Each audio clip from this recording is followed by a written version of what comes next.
Blues Fan Forum podcast is presented by Interstate 70 Sports Media Group. I-70 strives to bring you the best sports coverage in the tri-state area. Find them on Facebook or at interstate70sports.media. This is Jordan Bennington, and you're listening to the Blues Fan Forum podcast.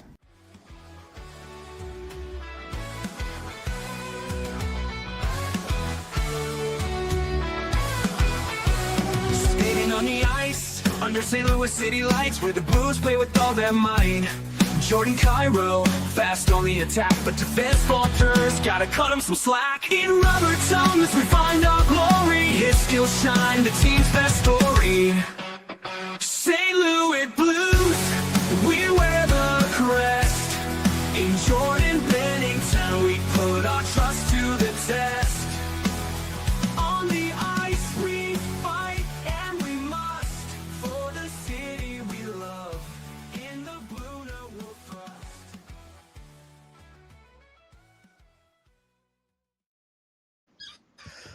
Hello there, everybody, and welcome to episode 158 of the Blues Fan Forum podcast, your source for Blues news, views, and fan interviews, powered by Scooters Coffee. Blues fans can score amazing drinks like the signature Caramelicious, served hot, iced, or blended, with world-class espresso, fruit smoothies, Scoot energy infusions, and so much more. That is amazing people, amazing drinks, amazingly fast. Scooters Coffee. We are Dakota-less for this episode. He is not feeling good, although I would not be surprised if we catch him in the comment section at some point this evening. We will try to kind of make this about an hour as usual, because we do have puck drop coming at probably exactly an hour right now, 6:05 now. So puck drop's probably going to be 7:05. It's not an ESPN game, so they'll actually keep it relatively on time. Our special guest this week is PJ Tallo. PJ, how are you, man? Good, man. I like the intro, by the way. First time I've heard that one. Thank you. Thank you. Yeah. It's but I had a buddy who won a meet and greet with Jordan Bennington at one point and asked Jordan Bennington to say that. So we kind of got that. That's awesome. And then the music is AI generated.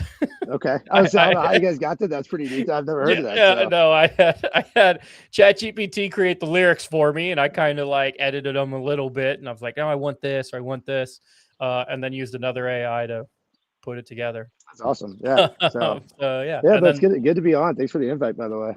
No, I appreciate it. And we kind of got connected at the watch party on Saturday. So typically this is where I kind of review how the watch party went and how everything was. But I was kind of hoping to get your outside perspective, because I'm obviously going to pump the tires of the watch party.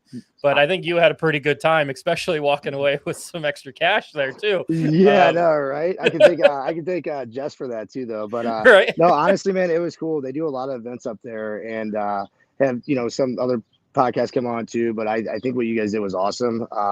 It showed you guys had a really good following. I think there's a lot of people that I've never seen. So that's like our home place that we go to watch all the Blues games. We live right across the street. I know Andy and Jess very well. Played college hockey with Andy, actually. And I thought it was amazing, man. I think the towel thing was cool. That was kind of came out of nowhere, but that was awesome.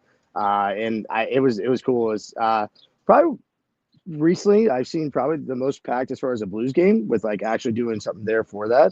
So it was cool what you guys did, man. The card thing I thought was awesome, by the way. Not this because I won, but in general. The 50-50, yeah. Yeah, it makes it a little bit more fun, yeah. Yeah, so it was pretty cool. It's different, it gets everybody engaged, and they also do their little raffle that they had, every Blues game up there. They have a raffle, start at first. If you're there at the end, they do a free raffle. So with what they do and what you guys did, I thought it was pretty cool, man.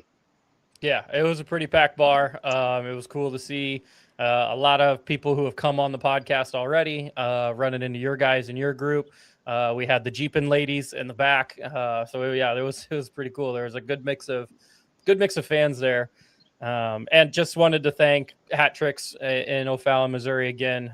They do giveaways every single game, like PJ just mentioned. So we won't be back there, at least this season. I won't be back there, but maybe I'll probably talk to Dakota, and if I don't know how far Dakota is from Hat Tricks, but maybe do another watch party next season. But you can always catch a game there and get into one of theirs. It looks like their giveaway included like a like a big foam finger and then a bucket with some other stuff in it, I Yeah, think. so the foam finger is usually for the pitcher they take, Oh, but okay. they'll throw in stuff like whether it's they have cool little keychains, they have shirts from like drinks that come in and do like shirts and stuff like that. It's it all changes up. Sometimes throughout the year they'll do tickets too, depend mostly on the weekend and stuff. But no, it's always something different, which is pretty cool. So a lot of times they'll do a little cooler, with something on there too. So yeah, it's pretty neat. Yeah. Yeah, it was a lot of fun, especially the last watch party we did was kind of a dud. So it was kind of disappointing, and I was like, "Oh, I need to do one one more. Like, I got to Yeah, get one yeah. before I leave." So Yeah, like I said, it looked like a great turnout. I mean, from what I remember, most of it, but yeah, so yeah, but yeah, it was fun, man. Like I said, it was pretty packed in there, and it seems like everybody was engaged, and that's the biggest thing, especially coming in. It's like it's crowd there for the game, but I feel like with the jerseys and all that, everybody's excited. Some people, obviously with Jess winning, even though I bought the tickets, but her winning twice, they all thought it was rigged, and but it's just a coincidence. That's all. right. Which is But funny because Kelsey, where to go? Oh, that's Kelsey already put that card game was totally rigged. I oh swear. yeah, yeah. So a couple people thought that too, but it is what it is. Yeah, I was eventually. I think I had a couple people that was like, I want Jess to draw my card. Well, so that's what's funny is so the first time I bought the first round of 20 and I gave everybody Jess pulled the card, and then so my girlfriend pulled one, a couple other people that I bought the tickets for. Well, Jess won. So you came around the second time. I was like, oh, I got $2 extra left over. I'm like, here, I'll pull one. I go, you know what? I pulled it. I'm like, Jess, I'm gonna put this in front of you. So just in case, and then you literally there's the one ticket I had. I'm like, cool. All right, well, let's keep it going. All so but yeah, it was cool, man. I mean, like I said, I think everybody really enjoyed it. I know we had a blast. So yeah, it was awesome. Yeah, it was a lot of fun. They always are a lot of fun. I know we were just kind of talking before we got on that you were trying to remember the Colorado and Winnipeg games, but you were able to catch the Blackhawks game and you kind of know that. See, I'm the opposite. I don't get to sit down during the game, so I like barely got to watch the game at all on Saturday. So it was definitely good. It's always good when you beat the Hawks too. I don't care how bad East Side are on, but for sure. All right. I did show Kelsey earlier. We do have Sam with us. Sam would have probably been at the watch party if she didn't live in or over near Springfield, Massachusetts. Sam is our Thunderbirds insider. Oh, nice. Okay. And then we have St. Louis Blues hockey memes is having some fun in the comments. Yeah, I see that too. I'm kind of looking at him like. So I had to referee a soccer game after work today, and I just got home probably 15 minutes ago. So the dogs are all crazy. So if you hear them barking, it's because they're playing. All right. What's wrong with that? Yeah. Right. All right. Let's get into some real hockey. So last couple of games since our last episode, Blues dug themselves a hole, losing to LA 2 weeks ago, losing to San Jose. So we knew coming into this week it was going to be a rough one. Sunday actually worked out as we beat the Colorado Avalanche 3-2. That was pretty nice. What do you remember from Tuesday's game in the 3-1 loss to Colorado? It looked like Colorado was pissed. They lost to us on Sunday. Yeah, yep. I mean, from what I remember, most of it, man. I think at one point, I think shots were like 23 to like 4 or whatever it may be, and they just, I hate to say it, you just see how good they are. You know what I mean? Nothing against the Blues, obviously, right? But right now, it's a 2-tier team, and they just, I mean, it looks like Colorado should have probably looked both games, but it looks like they came out and was like, all right, you guys got the last one. We're going to come out and prove who we are, So from what I remember, most of it, I mean, it was probably closer than the score even says, being 3-1. But that's for the most I remember, I think, on that side of it. Mm-hmm. So I was at the game, and I don't have any sort of playing hockey background, but I believe you played hockey, correct? Yes. Yeah. Okay. So maybe you can help me out on this, because I was at the game, and in the first period, I noticed that in the very minimal offensive zone time that we had, anytime we got the puck and maybe we cycled it, but it got to like our winger on the sideboard there, instead of going to the defenseman, he just automatically chipped it back in, and we typically lost it. I kind of chalked that up to Colorado's pretty good on the rush, so maybe they don't want to go D to D and lose it there and give that rush opportunity. But maybe you, like I said, I don't have any playing. No, I agree. I mean, you look at Colorado's team, right? Their transition game's unbelievable, and obviously, we're going to try to wear them down. I think that's the type of team where, we kind of are. So chipping behind the net, doing things like that, and not going back to the point where you got guys like McKinnon flying up or, Nietzsche's or, whatever. That's, you want to stay away from that. I don't know. I don't know if they didn't play like they did Sunday. It was a weird difference. But then again, I think Colorado came out and, when Colorado's playing their game, it's hard to beat them at all. But I agree, chipping back to the point, making plays that way. They're coming with speed, pressure. They're dominating the game. So the only thing you can kind of do is try to slow them down, tire it up for the rushes. So that would probably be the reason why. But I think I think you're 100% correct with that, though. Yeah, because that second period and even into the third period, it looked like the Blues were trying to score a little bit more instead of just dump the puck. But Colorado also had a lot more rush chances. And 100%. Yeah, Hofer had to make some good saves. So yeah. No, I agree though. Yeah, they just, like you said, Colorado they showed who they were in that game. I think so. Yeah, they can play good now. We just really need them to somehow play bad at the beginning of the playoffs. Yeah, 100%. So we need that pick to be as low as we can get it. Yeah, I agree. I agree. Yep.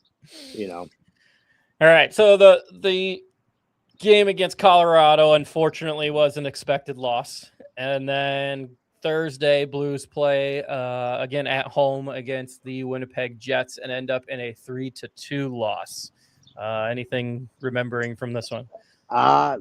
From what I remember, I think it was too little, too late. I think the surge in the third period, we looked great, and the whole game. It's one that you gotta. That's when I think that was the make or break. Obviously, I know that afterward, obviously whatever. But Winnipeg's fighting. When they're playing good hockey too, though. So it's like two teams are kind of fighting for that spot at that time, and a win there is huge. After especially what we did with LA and San Jose, and I thought for the most part we came out a little flat as well. But I remember the third, I think, the most. So the first and second, not so much. But the third, I thought we played well. But then, I said toward the end of the game, just too much late, So was that the game that no, that might be off. We pulled our goalie with like 4 minutes left?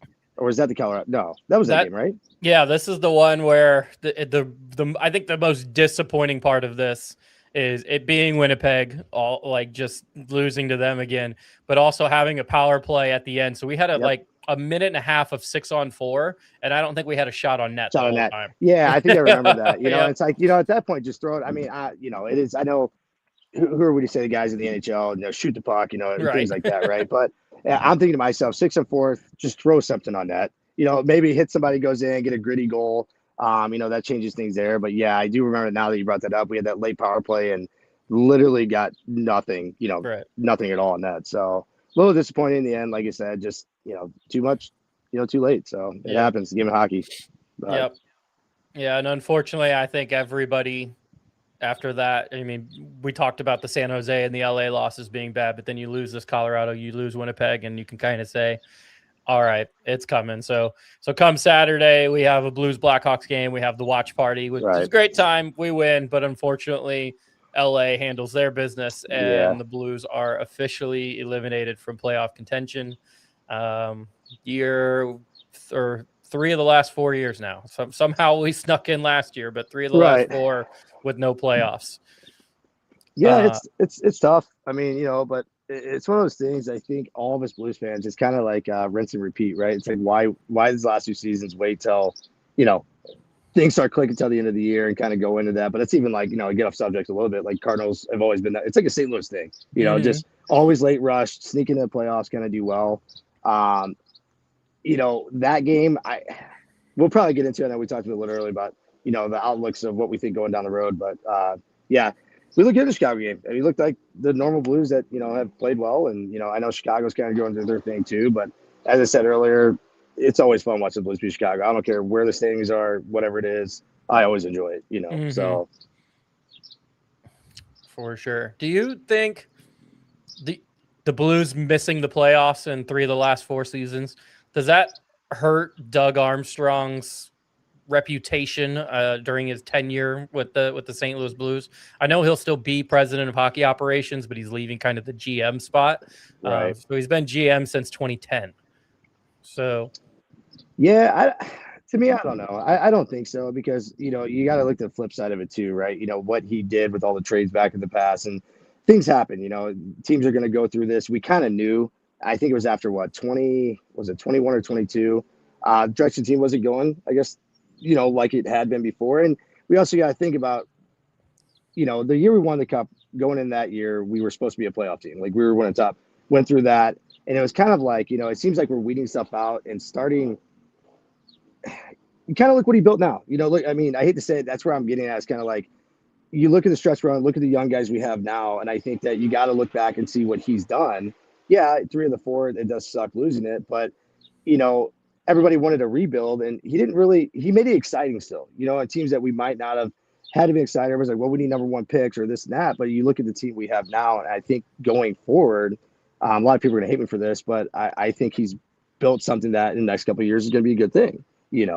And let's be honest, we have a cup while he was part of it. So it's kind of like, how do you take away from that? Right. So that's my opinion. Again, I don't know. Some people probably disagree, but that's how I look at it.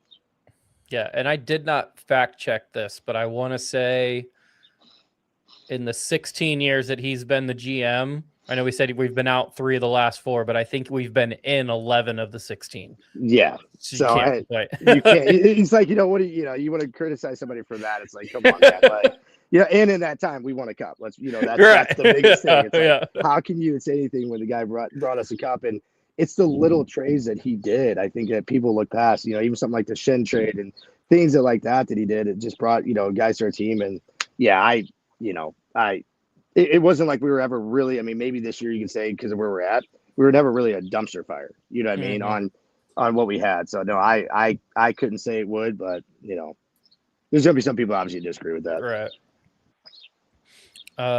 Our favorite Canadian, Mike, says that he saw the Blues make the playoffs 25 straight years and only make the Final Four once. So building the farm back up isn't the worst thing. And he brought up, we have a cup now. Right. Yeah, no, I agree. And well, it's funny too, is, all these people talk about, why aren't the Blues shit in the bed and this and that. And, somebody who's played, and I'm sure other guys agree, when these young kids come up and they know they're fighting for playoff spot or not playoffs, for starting roster spots, they're not thinking, oh guys, we need a tank, because they're thinking this is my job. Hopefully I have it next year, And so I look at it that way. It's like, I don't know. I think the Blues are going to be just fine. I know it's going to go off subject here, but I get rattled with some fans who are like, oh, we need to shit the bed and get that pick. It'd be great. But at the same time, it's like what I see, and I'm sure what everybody else hears. So you heard that. Yeah. Sorry. But yeah, what I've seen, I'm excited about the future, so we'll see.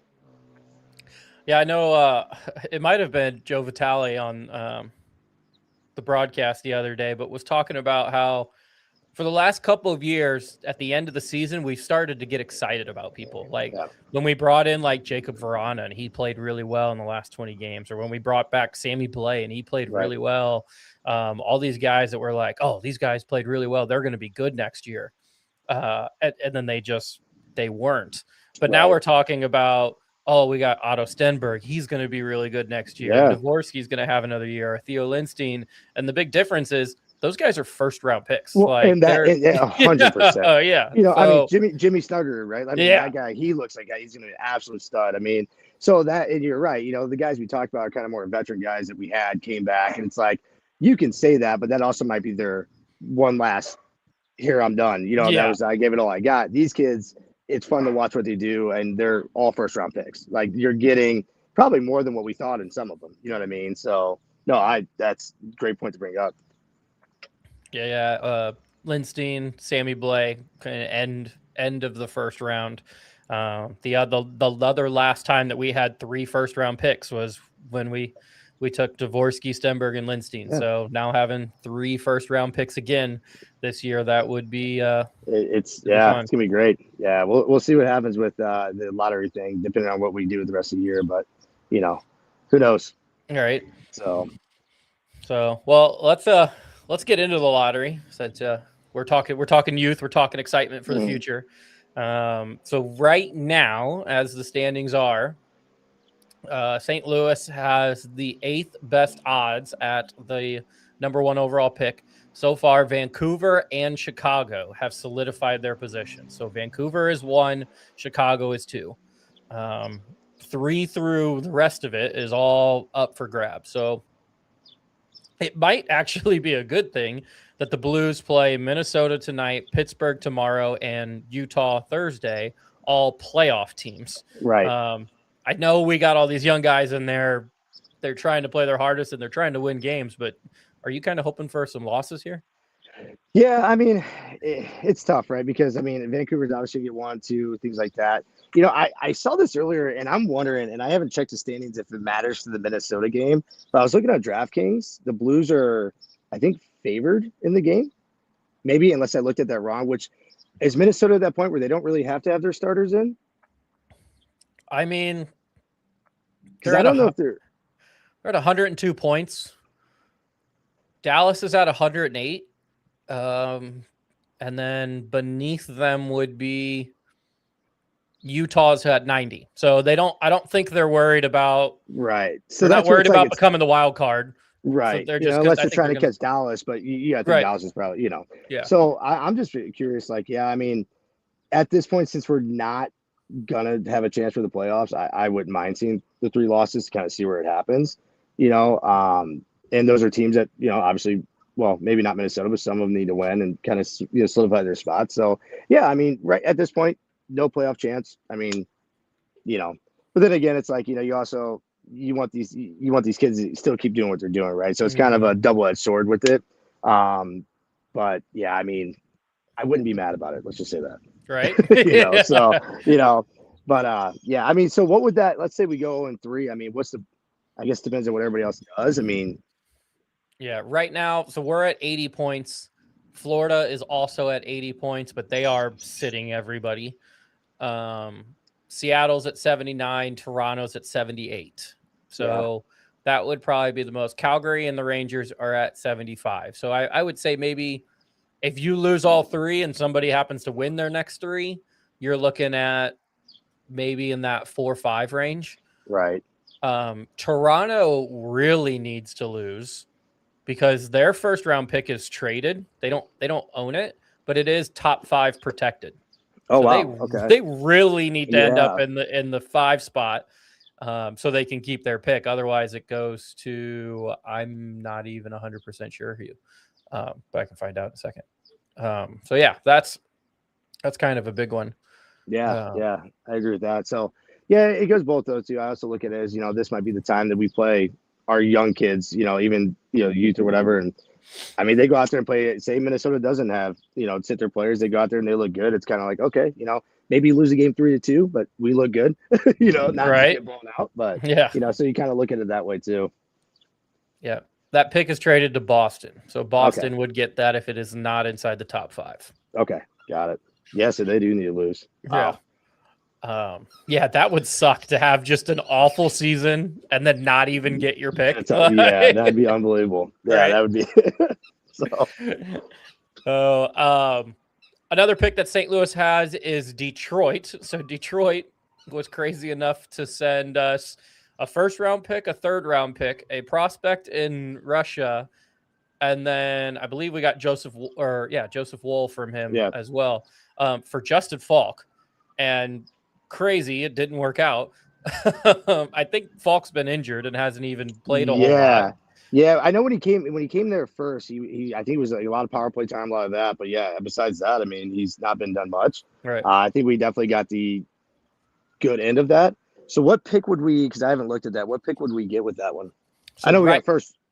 Yeah, right now they're at 15th. Okay. Alex Ferrario did some lottery math, I guess, and said that the worst that they could become is 13th. Okay. And then the lottery is kind of weird is if you win the lottery, the maximum you can move up is only 10 spots. So if that Detroit ends up at 13 and then they win the lottery at the 13th pick, they can only move up to the 3rd pick. Okay. So that's So, but you're talking about a very unlikely scenario, but still a scenario where the Blues have 2 top 5 picks this draft. Yeah, that would be Could Yeah, be that'd be crazy. unbelievable. Right? And from what I've seen with the draft this year, I mean, obviously you got, everybody wants to go after why am I drawing blank? Is it McKenna? Either You know what I'm thinking of? McKenna or Stenberg. Yeah. Stenberg, yeah. So it's like, and I also heard besides that, there's a couple of the guys in that top five that they were like, you can really flip flop a lot of those guys, Mhm. So you get two of the top five. I mean, that's two hell of a draft picks if Yeah. that's the case, So that would be neat. It's gonna be interesting to see for sure how it all unfolds. But you kind of, I mean, to win the lottery would be pretty great. Let me ask you that. You get the first pick, who are you taking? Shit. See, that's so hard. Just because Right? McKenna is the guy. Like McKenna is the guy, or McKenna is the guy that is supposed to be the generational type talent. Right. He struggled off the start at Penn State. Eventually, kind of came on. Right. But then you have the brother connection with Otto and Ivar, and if I've said, if you get Stenberg, you can almost guarantee you have them for their careers. Like, Oh, why, if they're 100%. brothers, why would they ever go play anywhere else? Not to bring it up, I know they were different. I mean, they were twins, but the Sedin sisters. You know what I mean? Like, I mean, literally, I look at that. It's like you get these two kids, and they're both young. And I heard Ivar is supposed to be that kid. I heard is a stud. Right. So you get them together, you're probably keeping them for longevity for sure. You know what I Right. mean? So, and McKenna, like I said, you said it perfect. He came out. I think the draft's tough. I think for me now, just because you look at guys like Celebrini. Obviously, is a freak, right? I think Bedard is good. I'm not gonna ever discredit his game, but that one pick the last couple of years, Celebrini obviously, but Bernard's like, I don't know, what's the difference of the 1 and 2? You know what I mean? Like there's kind of where you're looking at, and I don't know. They say this year is supposed to be great, so we'll see. I don't know, hypothetical, but I think I take the brother personally. All right. Yeah, that's kind of like somehow I would just hope that we get the number 2 pick, so we don't have to. So we don't have to decide. No, I agree. We don't have to make that choice. Yeah.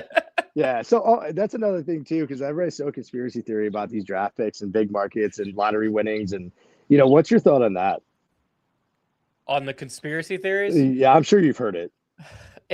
I understand the thought process of, all right, I have this generational superstar. Like, do I really want them to go melt or like just be nothing in Vancouver? Right. Like, right. Or the New York Rangers are up there, and I could send them to New York and have them in a big market team. Like right. the idea of that, shoot, throw them in Toronto, like let Toronto win it, and now like, yeah, or even Chicago again. I mean, having played with Benji, right. It's like you got to. So I hear it all the time. I'm like, I don't think it's a thing. Obviously, I think it just gets people to talk about. But right, it's been kind of weird the last couple of years. I think Chicago's gotten 2 of them. I think. They had the number one pick last year or 2 years ago with Bedard, and then last year I think they had the 2 or the 3, and they took Anton Frundell. Right, that's right. Okay, yeah, because Celebrini was 2 years ago too. Yeah, he was the number 1 pick 2 years. So maybe Bedard was 3 years ago. 3 years ago, yeah, because I think Bedard's a year older. So yeah, that makes sense. So who was the number 1 pick last year? Oh, Schaefer was last year. Schaefer, yeah, and that kid, he's a stud, man. That kid's good. Right. So, yeah, that would be crazy. We'll have some stuff up for that. The only other pick that the St. Louis Blues will have this, or at least for the first round, will be the Colorado Avalanche pick. So, interestingly enough, the New York Islanders trade for that pick and a trade for Braden Shen. We get, again, a first, a third, I think a goalie prospect in that one, and Jonathan Drouin. Yeah. So we get a pretty decent return. Yeah, I mean, on both of those, in general. But and the Islanders again are not going to make the playoffs. Right. Yeah. So it's like it kind of, so that's the thing. You look at the Dougie Armstrong thing we were talking about earlier, right? I mean, it's like he's doing what he's done his whole time. And nothing against, and I love Braden Shen, obviously, as a Blues fan, but that's a lot for me to give up, I think, for that piece. And I get why they did it, but, and then the same thing with Justin Falk. I mean, I know he was going through his little tear with the Blues too, but it's like, I don't mind it, so especially what we get for it.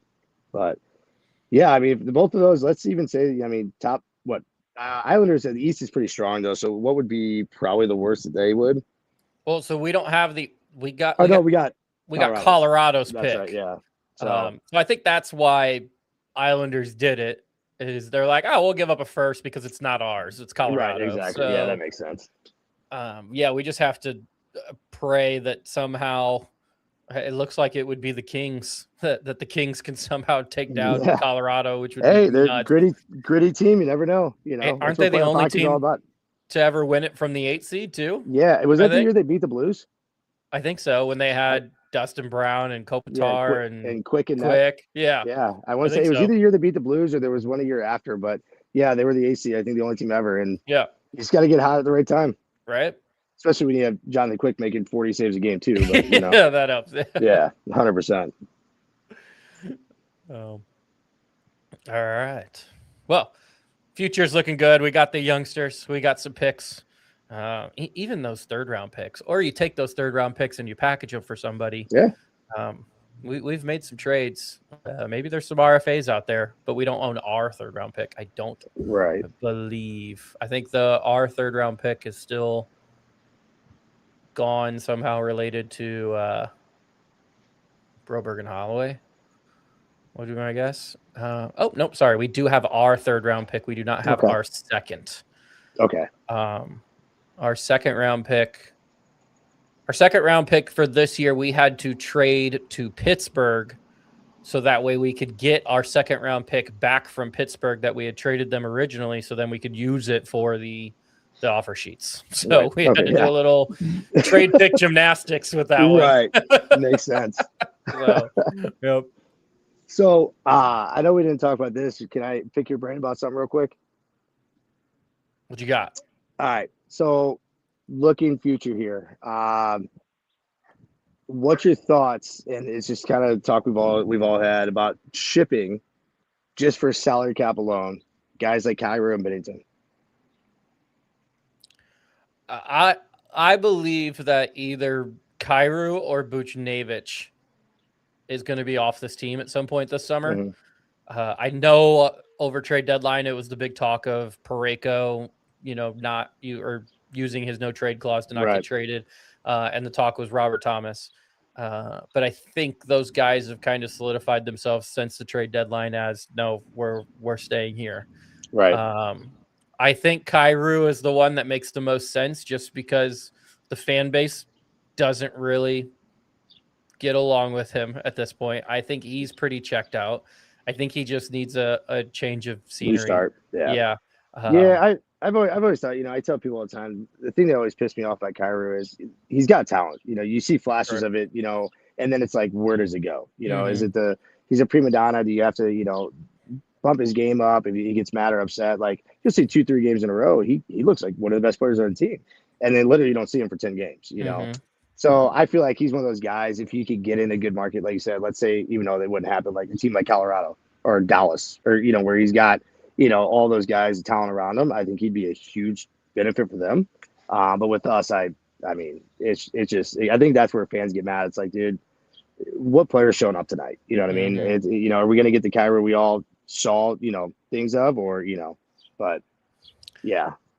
I wonder if Toronto would be a good fit just because they kind of lost Marner and that didn't go very well. And maybe you bring in Kyrou as our poor man's Mitchell Marner see if he can kind of build that chemistry with Matthews and Nylander and be on that top line. There is a world out there that the St. Louis Blues trade Jordan Kyrou and we cheer it. And then he scores more points than like Robert Thomas does. Like, depending on where he goes, like he could happen. Yeah, absolutely. Well, and it's tough because I think for me, Thomas is, I'm if we would have got rid of Thomas, it'd have been hard for me. I'll be honest. I mean, that he's an absolute stud. I think, he plays the game right. He shows passion. You look at the last couple of games. I mean, him barking at the refs, like stuff you don't see, and obviously he wants to win. What's tough for me with the Blues, and, everybody wants a 100-point guy, 100-point this, but same thing with Thomas. I tell people Thomas is point per player, but if you put him on like a Colorado, he's easily 100 points. Mm-hmm. Like if he plays with a guy like McKenna, or if you go to Dallas or whatever, and Kyrou, I feel like same thing. You give him the right market, he's going to probably have more points than he probably ever did here. So I just, what hurts is that his contract kind of hurts to look Yeah. at, you know, for what you're getting out of it, you know. So, yeah. So then flip that. What do you think of the Benner? So the Jordan Bennington hurts a little bit more for me just because I don't know who we have after him. Like as far as like a backup, because Hofer's a starter now. Right. So as far as a backup, like you're either calling up Zarenko, or I don't think Will Cranley is ready, or you're, I guess, finding a backup off of the free agent list, which probably wouldn't be too terrible to do. Right. But I don't know. Like Hofer is a really good goalie, but I don't think the Blues want to go with a number one goalie and then a number two goalie. I think they like the kind of 1A, 1B. 1B. Yeah, kind of thought process. So if you can get something for Binnington, I think you do it. And it has to be this offseason because I guess goalies just don't move at the trade deadline, Right. apparently. But I just don't know because you would be trading on him on, well, if you make the playoffs, he can be good, but you have to make the playoffs first. And that was my argument this year. You know, people were like, how can you get rid of him? He's a big game guy. I go, well, you have to have a team to get him there, right? Like, so I don't get me wrong, I'll never take anything away from him. He is absolutely the big game you need to win. Problem is, you got to get him that big game to kind of, you know, he's another one of those guys. I think if he goes to, let's say, like a Colorado or even let's say Edmonton, you know, I'm sure Edmonton would love to have him. You could put me in that in Edmonton. We're going to make the playoffs, right? You know, so you put him in net, they'll score 5 or 6 goals. And when it comes down to him having to win games, that's a perfect market for him, you know? So my biggest thing, and I'll never take anything away from Binnington, but I do the contract thing again. It's like, we're getting a little bit more out of Hofer now, who we're paying way less, you know, obviously than him. Now, again, I agree with you, you know, is that, what's that? Oh, I'm so bad with this. Who was the goalie that played at was the Olympics that we have that's in our system? That played for Sweden? Yeah, who is that? Isn't that him? Lou Herrenström or something like that. He wouldn't have played in the Olympics. He played in the World Juniors. World Juniors, that's something. Yeah, okay. but he was Sweden's starting goalie. So right, you know, so and that's my thing. Yeah, guys like that, I think, you know, you keep an eye on them. Maybe, and like you said, Cranley coming up or whatever, but it's like, you know, if we do put somebody in, I mean, now, before I say this, Binnington lately has been great, right? But when I'm looking at him more than 3/4 way of the season, I see almost 4 goals against, you know, save percentages in, you know, 860. I'm like, you know, you might as well get somebody in the waivers at that point. You know, not realistically saying that, but you know what I mean? Like, now, obviously, we're starting to see him again, you know, which wait until the end of the season. But, yeah, but I can see both sides of it. Like you said, you know, are we that team right now that's going to be good enough with, is Hofer going to keep doing what he's doing? But the more he plays, man, I mean, he just looks more comfortable, you know? So we'll see. Yeah. I think the decision to trade Binnington is a lot easier if you still have Colton Ellis. Yeah. The fact that the Sabres picked him up and are still holding on to him is like, man, if we had him, we'd at least know that we either have a solid backup or a future 1B, 1A type guy. Yeah, 100%. Sabres just must love taking guys from us, huh? Yeah, I guess so. Tage Thompson. Yeah. You know, it's working well for them. It worked out pretty good for us too. So. Oh, yeah, I can't. Yeah, the O'Reilly thing. Yeah, I think it's, you know, I that's something I always joke about. I'm like, we were like, yeah, you know, we could have Tage Thompson. I'm like, but does Thompson win us a cup? Yeah. You know, is he going to do what O'Reilly does? Absolutely not. You know what I mean? So, no, I agree with that. But. All right. Looks like Dakota is joining us here. He says the future is definitely looking good without Benner. This is where Dakota's on the trade Binnington train. Let's see. Mike brings up that he thinks Kyrou wants out. He's kind of phoning it in. He was the fastest man in the NHL and has not shown that speed this year. Yeah, that was that was here in St. Louis, I think, right? When he won that for the fastest skater. Was it the one in? No, I don't think he was up yet. I think that was the one in Vegas. The one in St. Louis, we had like Pietrangelo and Perron and O'Reilly. Like we had still all the old guys still. Yeah, that's true. Yeah. Yeah, you're right. It wasn't the one in Vegas. And I made a joke. I go, man, you think half those guys that probably do fastest skater? I go, Kyrou might have been sober trying to win it. I think most of those guys are probably like, you're in Vegas. Like we don't give a shit. But what's crazy about that is, you know, to bring that up is a good point, because I go, after he won that, I wonder if that went to his head quite a bit. because he wasn't, you know what I mean? After that, it was kind of like you just didn't see it much, you know? But yeah, no, I agree with the comment. I mean, it's like, you know, you went fastest skater, even if McDavid's half skating, but if you still have that over McDavid, it's something, you know, it's like, where's that speed at? You know what I Right. mean? So, Yeah. but yeah. Speaking of going to his head, though, Dakota says Kyra thinks he's elite. His play dictates the opposite. So yeah, kind of a I little bit mean, there. yeah, 100%. Yeah, 100%. But that's what's crazy is, you know, again, you see spurts of it where he just, you know, like he wants to be there and he's got skill. But yeah, he's right. It's like, you know, something doesn't go his way. He's like, you know, my 9-year-old daughter who, you know, something doesn't go her way, you know, you can see just a completely different mood, right? You know, so I also wonder if him not playing, you know, top line minutes like he used to, you know, is also something's getting to him. And he's like, you know, in his mind, like Dakota said, he thinks he's elite and he's, you know, third line, second line. I did one game, didn't they sit him in the third period or something like that? He played like one shift. Yeah. You know, but it's like, dude, that should show you, you know. Yeah. But yeah. Back to the goalies. Sam did bring up that Will Cranley has the best save percentage of the 3 goalies as of this past weekend. So he is playing well down there. I believe Sam will be able to tell me. I think he started the season in the ECHL. So he's kind of been almost on his Colton Ellis arc coming out of nowhere and taking over the Thunderbirds. So that's awesome. Oh, that's good for him. All right. I need to tell the people about places to buy things, and then we're going to talk about superstars here in a second. So I mentioned scooters earlier.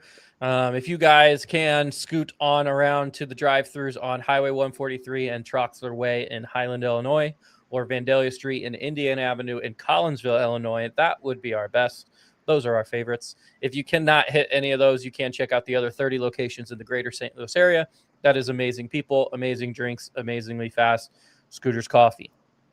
We also have Hughes Custom Design. They're a family-owned and run small business that operates out of Maryville, Illinois. They specialize in laser-cut, hand-painted signs, and they have options that are typically ready upon request, or they can complete almost any request for custom jobs. PJ, those Blues keychains that I was handing out. Yeah, those are neat. Saturday. So those came from Hughes Custom Design. So he's getting into the kind of the little wood keychain business as well. It's funny you bring that, not to cut you off. So I put it on my girlfriend's keychain. She goes, "Where did you get this thing from?" I go, "You remember you were seeing them out at the bar when we were up there." So no, I thought it was pretty cool. Sweet design. Honestly, I like the wood part of it too. So it's it was pretty cool looking. For sure. I stole one myself and it's on my keys. So there you go. So check out Hughes Custom Design for those. You guys can find them on Facebook.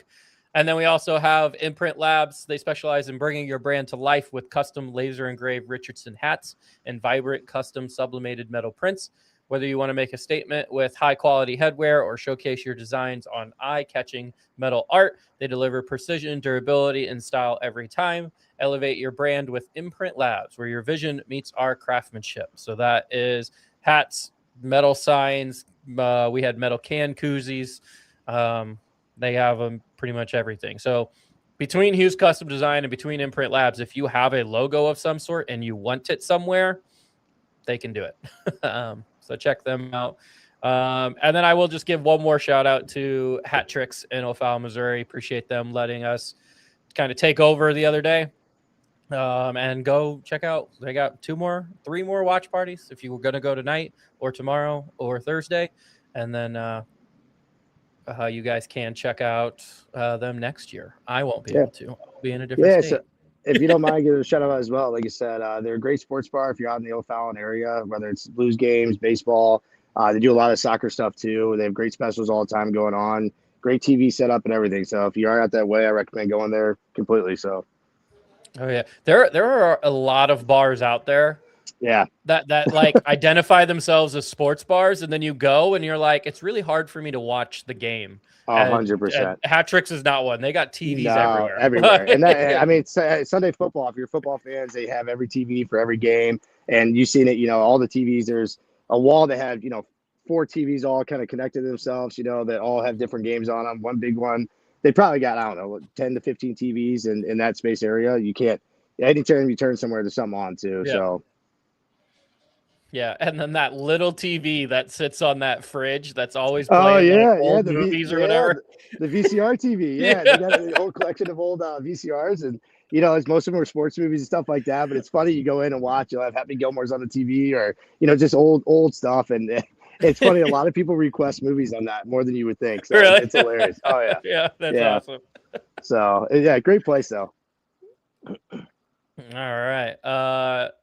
Kelsey, who came on the podcast a couple weeks ago and she was at the watch party, says Hat Tricks was great. I've gone to many a random bar looking for New York Jets games. I'm sure that's not easy to find, but I bet Hat Tricks will have it on for you. So they have the Sunday package. So you go in, they literally have every single game, Jets, whatever it is. They're good at requesting it. As long as you get there early enough, if you're by a TV and you go to the bartender and say, hey, do you mind putting it on here? And you're typically there first, they're going to put it on TV, in sight for you to see. So yeah, they kind of cater to, the people that are there and doing that stuff. And, they're really good with all that. So yeah, definitely check them out if you're looking for a Jets game again. For sure. All right. At the watch party, this was like maybe third period-ish. We were getting ready to go. PJ came up to me and he goes, I got a question for you. I got an NHL question. I was like, oh God, someone thinks I'm smart for some reason. So we had to go answer this. And PJ, why don't you go ahead and tell the people what your thought process or what your question is? Yeah, so now I gotta after I talked about that. I called my buddy who and I always get into it, and I think it's finally the first time we've talked sober about it. So I get why he said what he says and what I say. So the question's always been, how many actual superstars are in the league? Not all stars, superstars. Well, my answer is always, when I look at a superstar, I look at somebody that I don't care what team you put them on, they're gonna make a difference. Well, I found out today he was talking about fandom superstar, meaning like how big is their actual name. So I think that's where the argument always got, where I'm like, no, I look at guys in the NHL as a superstar. Like, I personally will say, I think there's only 6 to 8 actual superstars in the league. He's like, well, there's like 20 or 30. And then we were talking today about it. So for me, and again, my question to you is, when you look at a superstar, and that's where I was kind of, what is your opinion? Like when you're watching the NHL or you're watching games, what's your opinion of a superstar?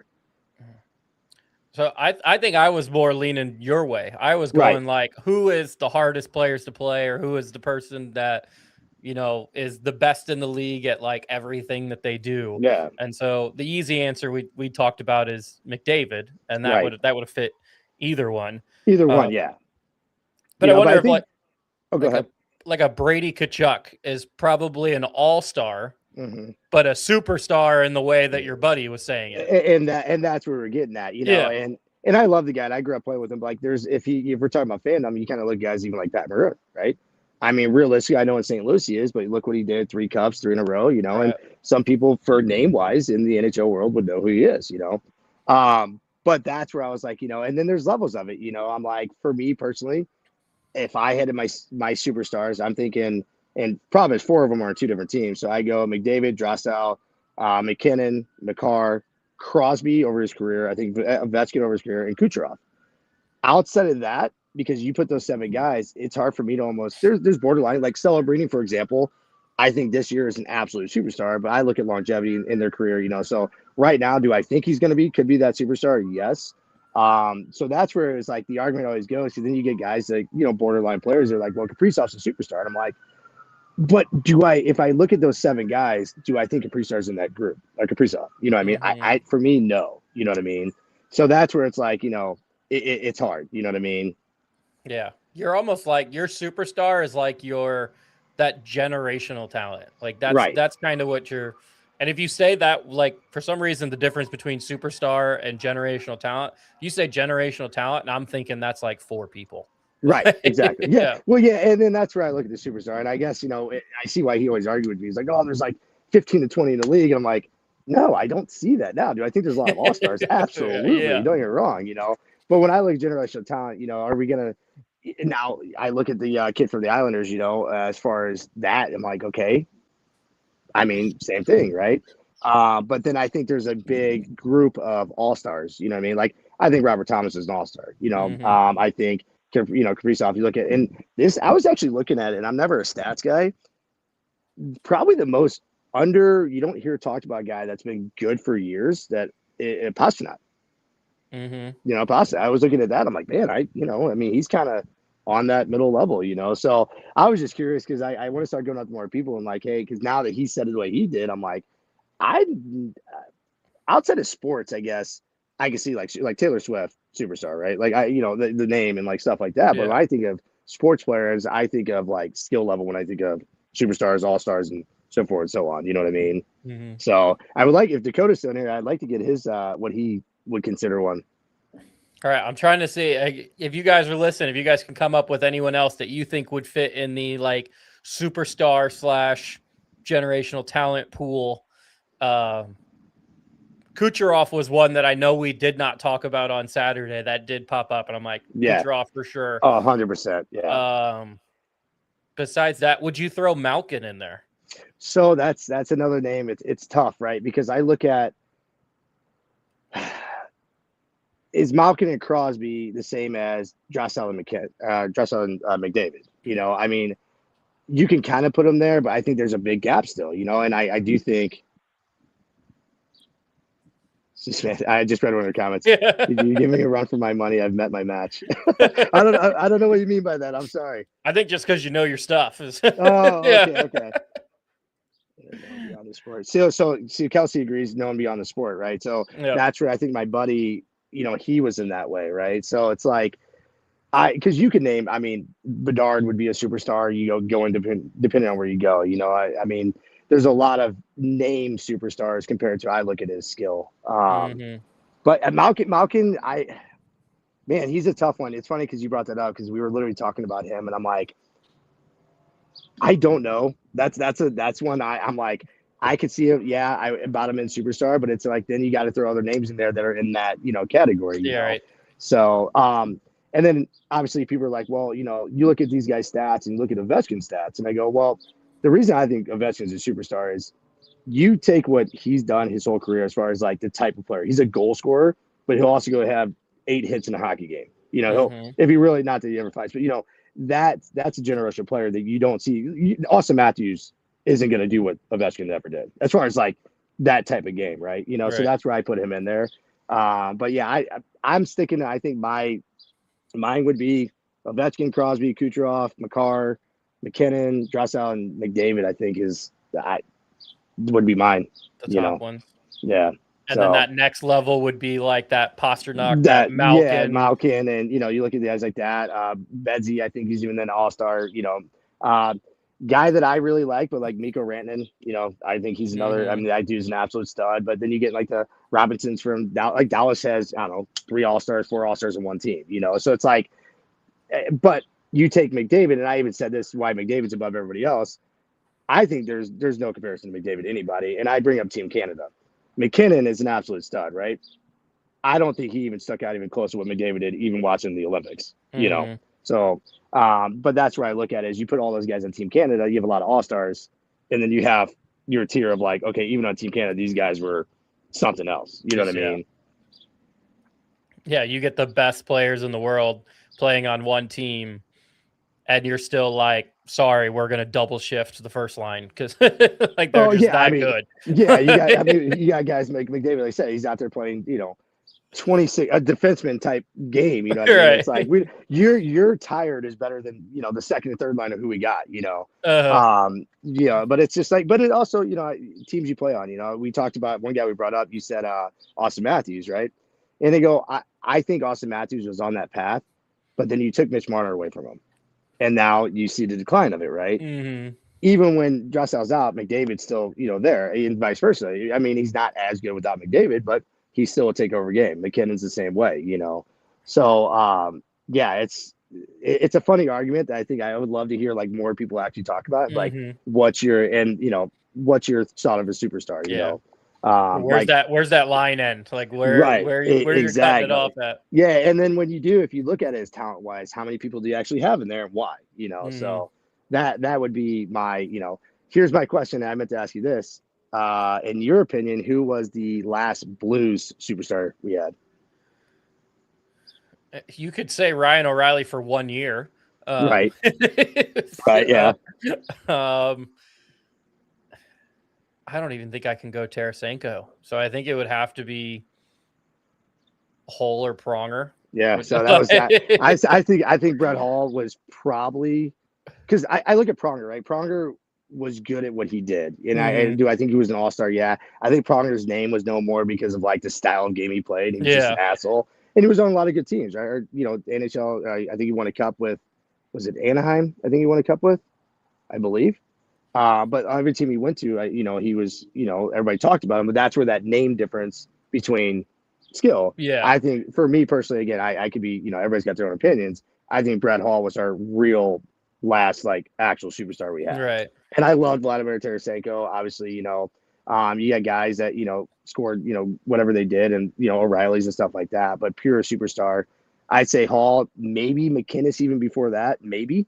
Mhm. But I don't even know if I put McInnes there, and he was an all-star for years, Right. So yeah, Yeah. Mike said Hall too. Yeah.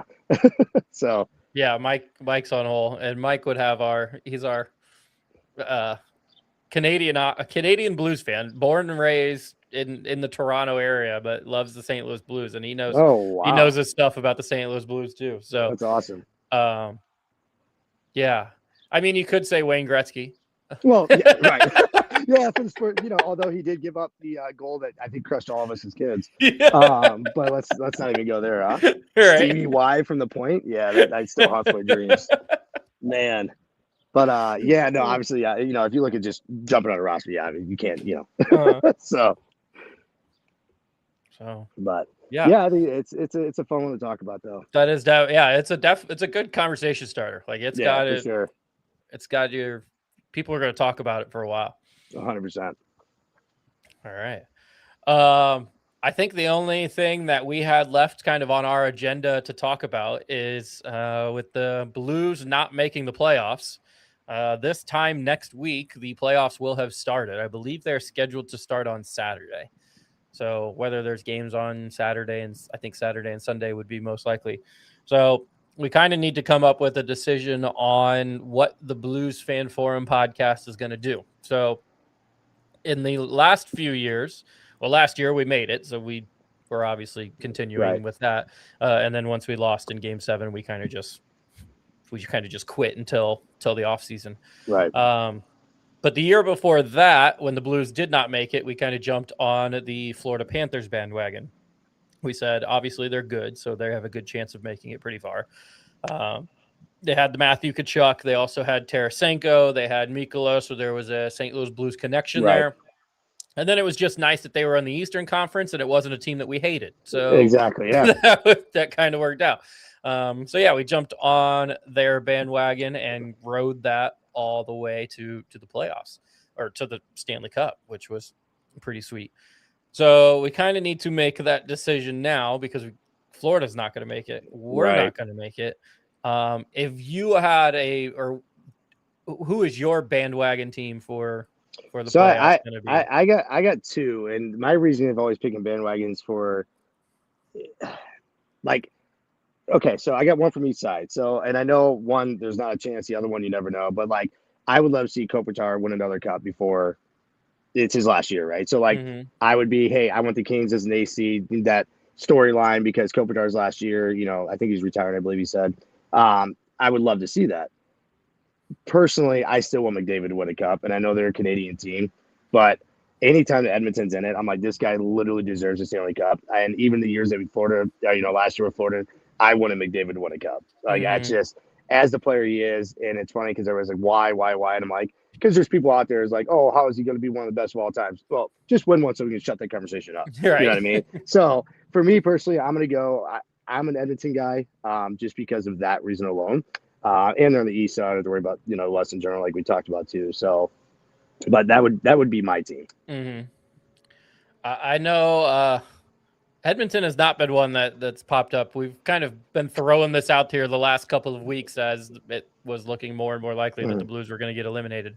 And kind of like the comments are saying, Buffalo seems to be the go-to. Sam did say, and we probably will do this if we might still jump on an NHL bandwagon, but if the Thunderbirds are in the AHL playoffs, we will still kind of cover them and talk about them. So that's a good one. I'll start watching them. Yeah. I mean, I'll jump on that with you. Yeah. So we'll kind of do that, but I do think I sort of made the executive decision If it's Buffalo, because I'm on the cast, I'll roll with Buffalo with you guys. Yeah. So we'll probably be the Sabres fan forum moving forward. Yeah. I did luckily get into a Facebook group that is run by a guy named Josh, and just kind of shot him a message and said, told him, typically we would follow the Blues. And he goes, it's a really cool idea. So he let us in. I joined another group and nobody was responding to me. So I just made a post. Like, I like to DM the admin so they know what's going on, so they don't think I'm not trying to sell anything. Like, there's of course, yeah. You're trying to get more views for their team, right? Like, Yeah. You know what I mean, like it's And so I made a post and they just immediately kicked me, and I'm like, wow, the heck. So I'm like, okay, out of that group. But luckily I found a group that seems like they're pretty cool and pretty chill. So cool. Hopefully coming up starting next week, we will be on the Sabres bandwagon, and we'll have some Buffalo Sabres fans here. I'll jump on it with you guys. I'll do the whole thing with that. Now if they lose, I'm back. Then you're going to Edmonton. Yeah. But just because I'm on here, I'll definitely jump on that bandwagon with you guys. So. All right. Well, PJ, is there anything else that you wanted to talk about tonight? I appreciate it. Obviously, there's a couple other things that in the future, I'm sure it's been fun being on here. And I guess my one last question is, it's a coach question for you. Jim Montgomery, was he the problem, or do you think it was a team thing? I don't think he was the problem. There was multiple episodes where I brought up, I was like, all right, at some point, do we have to blame the coach? Like, because it always came out that he's safe, he's secure, but we just kept losing. So I was like, is there at some point that we need to blame the coach, and get rid of him? And so I still don't think he's the problem, because it works at the end of the year for some reason. Yeah, exactly. I mean, look, and I look at the longevity, what he did, in Boston, the years he was there, and I think he's great. I think the trade deadline weeded out. I wouldn't say Shin was ever a problem, but there was a couple of guys that were like, okay, now we got our young kids coming up.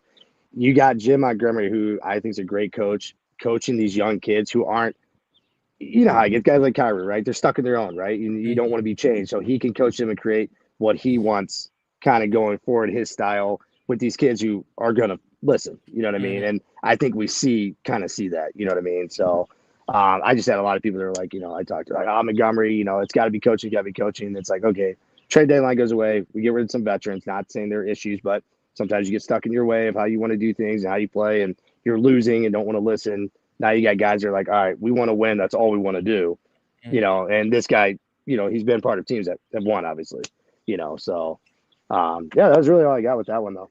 All right. PJ, I appreciate you coming on.